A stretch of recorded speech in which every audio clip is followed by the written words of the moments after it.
जरूरत है कि जो गेम आपने शुरू किया उसमें आप कैसे पिछड़ गए। हमारे सहयोगी मुकुल हमारे साथ में मौजूद है। मुकुल, देश में इस वक्त के आंकड़ों की तस्वीर को क्षेत्रवार तरीके से, राज्यवार तरीके से समझाएंगे। Mukul, over to you.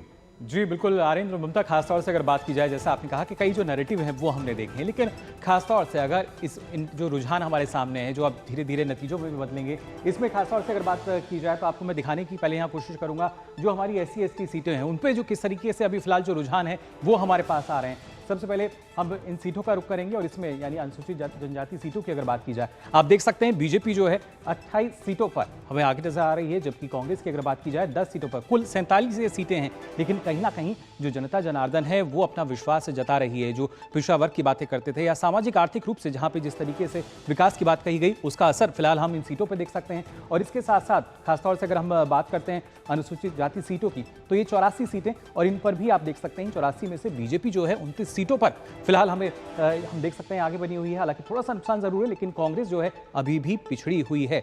20 सीटें जरूर हैं, लेकिन बीजेपी से पीछे नजर आ रही है। तो ये नैरेटिव की जब बात आती है तो कहीं ना कहीं ये सीटें इस तरह की काफी महत्वपूर्ण हो जाती हैं। इसके साथ साथ अब खासतौर से आकांक्षी जिलों की अगर हम बात करें, वहां पे देखिए किस तरीके की स्थिति है, क्योंकि लगातार यही कहा गया कि जब हम समाज में बात करते हैं तो एक समानता जो है वो होनी चाहिए, सामाजिक आर्थिक रूप से देश में विकास होना चाहिए। और उसी के तहत 2018 में जो हमारे आकांक्षी जिले हैं उनकी शुरुआत की गई थी, और उसमें आप देख सकते हैं जो 108 अगर रुझान हम देखें, बीजेपी 53, कांग्रेस की बात की जाए 21, जबकि जो अन्य हैं वो 34 पे नजर आ रहे हैं। तो यहाँ भी सीधे तौर पर जो जनता के हित की बात कही जाती थी, जो जनता जनार्दन है जिसने कहा था कि देश हित में, विकास के लिए, राष्ट्र हित में, वो तमाम कहीं ना कहीं मुद्दे जो हैं वो सार्थक होते नजर आ रहे हैं। क्योंकि अभी तक भले ही ये रुझान हम कह रहे हैं, लेकिन रुझान उम्मीद यही है परिणामों में जल्द ही बदलते हुए नजर आएंगे, और तमाम अपडेट्स आपको लगातार हम यहाँ दे रहे हैं। और उसके साथ साथ एक जो डेटा है वो भी काफी महत्वपूर्ण हो जाता है सीटों को लेकर जो बात हम कर रहे हैं। ऐसी कई सीटें हैं जहां पर जो अंतर है वो 5000 से भी हमें कम नजर आता है। वो कौन सी सीटें हैं उस पर आपको हम यहाँ लेके चलेंगे, बता देते हैं किस तरीके की जो सीटें हैं उन पर अंतर फिलहाल अभी नजर आ रहा है। सबसे पहले आपको बता दें कि 50 ऐसी सीटें हैं जिस पर 5000 से भी कम वोटों का अंतर है। ये बड़ी बात है, क्योंकि यहाँ से जो मामला है किसी भी तरफ जा सकता है। और इसमें वो कौन सी सीटें, देखिए जयपुर ग्रामीण की अगर बात की जाए, बीजेपी यहाँ आगे चल रही है, राव राजेंद्र सिंह है, जबकि कांग्रेस जो है वो पीछे है, अनिल चोपड़ा यहाँ से हैं फिलहाल। इसके साथ साथ जो दूसरी अन्य सीटें हैं उनकी भी हम बात करें, जयपुर ग्रामीण की आपने स्थिति देख ली, लेकिन अगर हम बात करते हैं यहाँ पर बनासकांठा की, तो आप देख सकते हैं यहाँ भी जो कांग्रेस है, गिनीबेन नागाजी ठाकरे जो हैं वो आगे हैं, लेकिन डॉक्टर रेखाबेन हितेश भाई चौधरी जो हैं वो फिलहाल अभी हमें पीछे नजर आ रही हैं। और ये जो आंकड़ा हम कह रहे हैं, क्योंकि 5000 वोटों का जो अंतर है, हो सकता है अगले जो काउंटिंग रहती है जिस तरीके से अलग अलग चरण में, उसमें ये मामला कुछ और हमें नजर आए। और इसके अलावा ऐसी और भी कई सीटें हैं, खासतौर से कूच बिहार की अगर हम बात करें तो आप देख सकते हैं जगदीश चंद्र वर्मा जो हैं वो फिलहाल आगे नजर आ रहे हैं, बीजेपी जो है पीछे है, निशित प्रामाणिक जो है वो पीछे नजर आ रहे हैं, क्योंकि 5000 जो वोट्स का अंतर है वो बहुत ज्यादा नहीं है। हमने देखा है कि किस तरीके से जैसे जैसे काउंटिंग अगले चरण में बढ़ती जाएगी, इसमें भी बदलाव हम देखेंगे। कोपल की भी अगर बात की जाए तो कांग्रेस फिलहाल यहां आगे नजर आ रही है, लेकिन बीजेपी पीछे है। और लगातार हम यही कह रहे हैं, क्योंकि करीब 50 से 60 सीटों की अगर बात की जाए तो इनमें ये बड़ा उलटफेर नजर आ सकता है। आंवला की अगर हम बात करें तो धर्मेंद्र कश्यप जो हैं बीजेपी से वो आगे हैं, जबकि समाजवादी पार्टी से नीरज मौर्य जो हैं वो पीछे चल रहे हैं।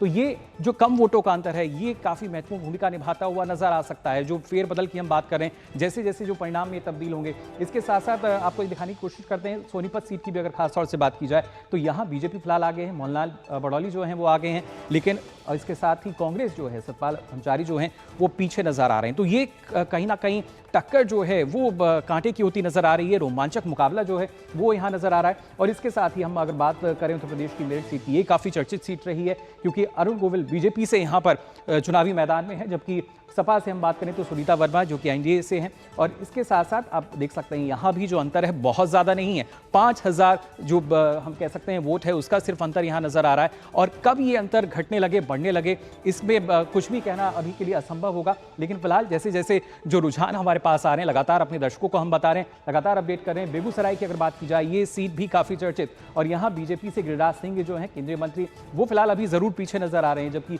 सीपीआई के अवधेश कुमार राय जो हैं वो हम उनको आगे देख सकते हैं। लेकिन यहाँ भी जो अंतर है आप देख सकते हैं, 5000 से भी कम वोटों का ये अंतर है, बहुत बड़ा कोई अंतर नहीं है, 5000 वोटों का अंतर है, जो कि माना जा रहा है कि काउंटिंग का जो अगला चरण होगा उसमें शायद तस्वीर ये बदल जाए।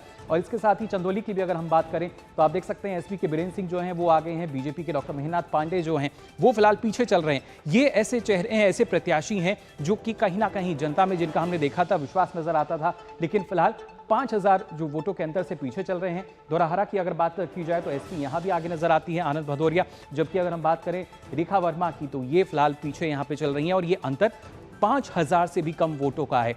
आप अंदाजा लगा सकते हैं ऐसी करीब अगर हम बात करें, क्योंकि ये जो सीटें हैं खासतौर से ये करीब 50 से 55 सीटें इस तरह की हैं जिन पे लगातार जो अंतर है वो कम यहाँ बना हुआ है, जो कि निर्णायक भी हो सकता है। जैसे जैसे अब आंकड़ों में परिवर्तन हो रहा है और जो हमारे दर्शक हैं वो लगातार डीडी न्यूज़ पे इस महा कवरेज को देख भी रहे हैं। चलिए मुकुल, बहुत बहुत धन्यवाद ये सारी तस्वीर हमारे सामने रखने के लिए। तो जाहिर है कि बहुत सी सीटें ऐसी हैं जहां कांटे की और करीबी टक्कर नजर आ रही है।